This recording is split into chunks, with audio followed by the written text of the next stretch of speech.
గ్రద్ద ఎగరడాన్ని ఎప్పుడైనా చూశారా? అన్ని పక్షుల కంటే ఎత్తుగా ఎగురేందుకు ఇష్టపడుతుంది. ఆకాశమే హద్దుగా ఉంటుంది. ఆ గద్ద నుంచి మీరు నేర్చుకోవాల్సిన జీవిత పాఠాలు ఎన్నో ఉన్నాయి.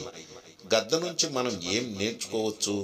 సీమ, దోమ, ఏనుగు, పిచ్చుకలు, పిల్లలు, పెద్దలు ఇలా మీ చుట్టూ ఉండే ఏ జీవి నుంచైనా మంచి నేర్చుకునేందుకు ఏమాత్రం సంకోచించకండి.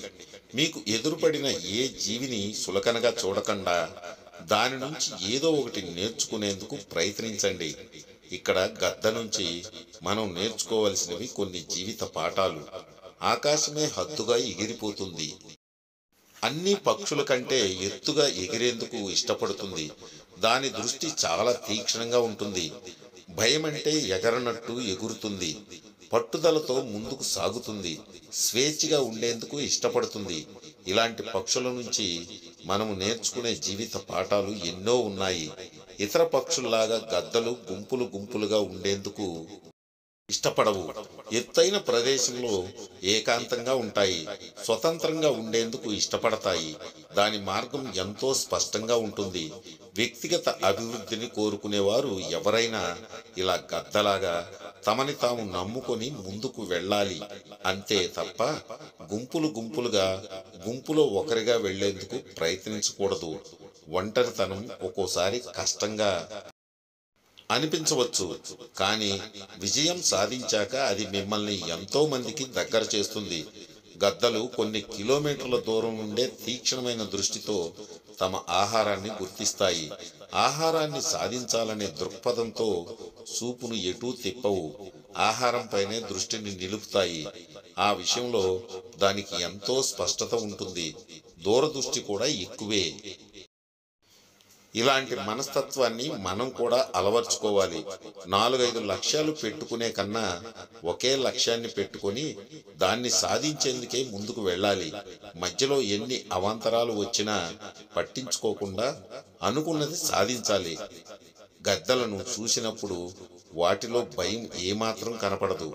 తుఫాన్లు వస్తున్నా, గాలి వీస్తున్నా అవి ఆ కొండ గట్టుపై అలా కూర్చొని చూస్తూనే ఉంటాయి. తాము అనుకున్న లక్ష్యాన్ని చేరుకోవడానికి ఎగురుతూనే ఉంటాయి.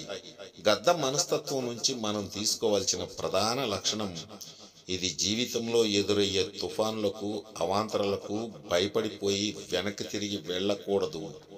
స్థిరంగా, దృఢంగా నిలుచొని అనుకుని సాధించాలి. గద్దలకు పట్టుదల ఎక్కువ. తాను చూసిన ఆహారాన్ని సాధించే వరకు అది అక్కడే తిరుగుతూ ఉంటుంది. కనికరం కూడా చూపించదు. మీరు కూడా అంతే.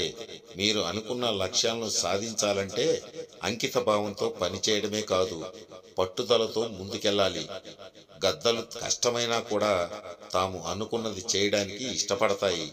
అవి చనిపోయిన పక్షులను, పురుగులను తినడానికి ప్రయత్నించదు. ఎగురుతూ, గెంతుతూ ఉన్న పక్షుల్నే పట్టుకునేందుకు ప్రయత్నిస్తాయి. వాటిని పట్టుకోవడం కష్టమే అయినా వెనకడుగు వేయవు. మీరు కూడా అంతే.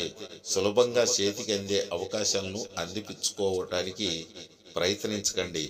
మీరు ఏదైతే లక్ష్యాన్ని పెట్టుకున్నారో అది కఠినమైనదైనా కూడా దాన్ని సాధించేందుకు ప్రయత్నించండి. చరిత్రలో గద్దలు శక్తి ప్రతీకలు. అలాగే దీర్ఘాయువును కూడా పొందిన పక్షులు. పూర్వం ఎన్నో సామ్రాజ్యాలు గద్దలను తమ సింహంగా ఎంపిక చేసుకునేవి. దానికి కారణం గద్దలో ఉండే ఈ పోరాట సామర్థ్యాలే. పురాతన ఈజిప్ట్లో గద్దకు ఎంతో విలువ ఉండేది.